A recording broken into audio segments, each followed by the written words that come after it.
Corona virus महामारी के कारण देश में लगे लॉकडाउन के 50 दिन पूरे होने जा रहे हैं। लॉकडाउन का तीसरा चरण 3 मई को लागू किया गया था, जिसकी अवधि 17 मई को खत्म होनी है। इसके पहले आज प्रधानमंत्री नरेंद्र मोदी देश के सभी राज्यों के मुख्यमंत्रियों के साथ वीडियो कॉन्फ्रेंसिंग के जरिए बात करेंगे।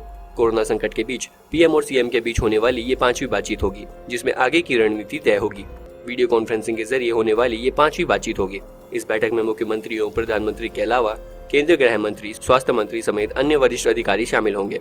प्रधानमंत्री और मुख्यमंत्रियों के बीच होने वाली चर्चा पिछली बैठकों से अलग होगी। इस बार 2 सेशन होंगे, जिसमें सभी मुख्यमंत्रियों को बोलने का मौका दिया जाएगा। पिछली बैठकों में 10 से 11 मुख्यमंत्री ही अपनी बात रख पाते थे, क्योंकि समय कम होता था। अखिल भारतीय आयुर्विज्ञान संस्थान एम्स में भर्ती पूर्व प्रधानमंत्री मनमोहन सिंह की हालत स्थिर बनी हुई है और उनकी चिकित्सीय जांच की जा रही है। एम्स सूत्रों ने सोमवार को ये जानकारी दी। उनको बेचैनी महसूस होने के बाद रविवार रात एम्स में भर्ती कराया गया था। 87 वर्षीय मनमोहन सिंह को एम्स के कार्डियोथोरेसिस वार्ड में निगरानी में रखा गया है। एम्स सूत्रों ने सोमवार को बताया, एक नई दवा लेने के बाद रिएक्शन होने के कारण उन्हें भर्ती कराया गया था, ताकि वे चिकित्सकों की निगरानी में रह सकें और उनकी जांच हो सके। बुखार के अन्य कारणों को पता लगाने के लिए जांच की जा रही है और उनकी जरूरी देखभाल की जा रही है। सूत्रों के मुताबिक पूर्व प्रधानमंत्री की हालत स्थिर है और वह एम्स के कार्डियोथोरेसिस सेंटर के चिकित्सकों की एक टीम की निगरानी में है।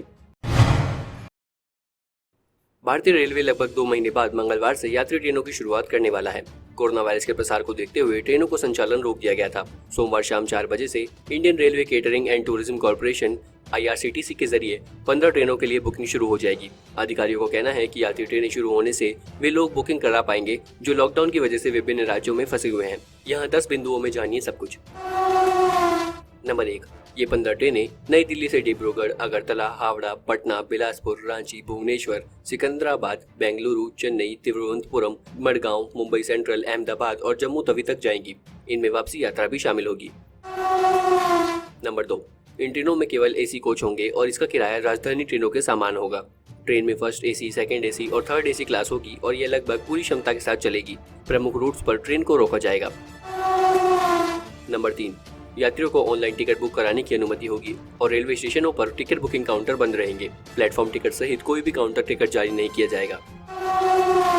नंबर 4, केवल वैध कंफर्म टिकट वाले यात्रियों को रेलवे स्टेशनों में प्रवेश करने की अनुमति होगी। यात्रियों को सुरक्षा मंजूरी के लिए समय पर स्टेशन पहुंचने के लिए कहा जा सकता है। नंबर 5, यात्रियों के लिए इन ट्रेनों में फेस मास्क पहनना अनिवार्य होगा। इसमें केवल वातानुकूलित AC कोच होंगे और प्रीमियम राजधानी ट्रेनों के बराबर किराया वसूला जाएगा। नंबर 6, स्टेशन पर लोगों की स्क्रीनिंग की जाएगी और केवल उन लोगों को यात्रा करने की अनुमति दी जाएगी जिसमें कोविड-19 के लक्षण नहीं दिखाई देंगे। नंबर 7, इन ट्रेनों में यात्रा करने वाले यात्रियों को कंबल और चादरें नहीं दी जा सकती हैं। तापमान को थोड़ा अधिक रखा जाएगा और केवल ताज़ी हवा की अधिकतम आपूर्ति सुनिश्चित की जाएगी। ट्रेन में कोई भी पेंट्री सेवा उपलब्ध नहीं होगी। नंबर 8, फिलहाल इस बात को लेकर कोई स्पष्टता नहीं है कि वरिष्ठ नागरिकों को ट्रेन में चढ़ने की अनुमति दी जाएगी या नहीं। नंबर 9, 1 मई से प्रवासी मजदूरों के लिए शुरू हुई श्रमिक स्पेशल ट्रेनों की संचालन जारी रहेगा। यात्री ट्रेनों के विपरीत श्रमिक स्पेशल ट्रेनों में केवल स्लीपर कोच शामिल है और इनमें कोई भी ठहराव नहीं है। नंबर 10, कोविड-19 केयर सेंटर के लिए आरक्षित 20,000 कोचों के बाद कोचों की उपलब्धता के आधार पर रेलवे अन्य विशेष सेवाओं को फिर से शुरू करेगा।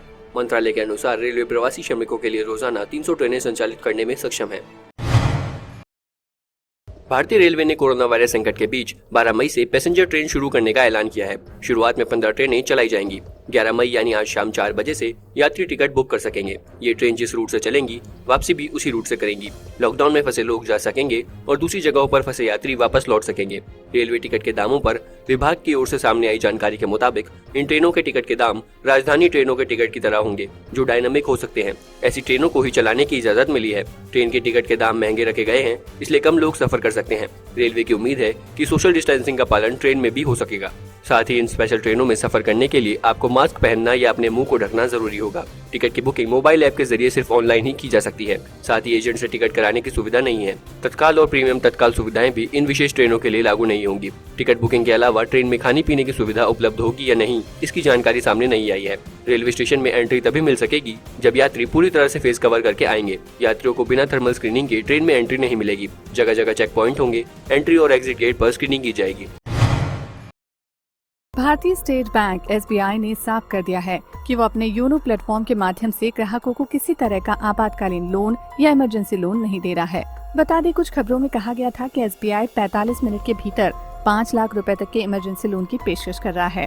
खबरों में कहा गया है कि ये लोन 10.5% की ब्याज दर पर दिया जाएगा और EMI यानी कि किश्तें 6 महीने की अवधि के बाद शुरू होंगी। SBI ने इस पर पूरी तरह स्पष्टीकरण देते हुए कहा कि योनो के माध्यम से SBI इमरजेंसी लोन स्कीम के बारे में व्यापक रूप से खबरें चल रही हैं। हम स्पष्ट करना चाहेंगे कि SBI इस तरह का कोई लोन नहीं दे रहा है।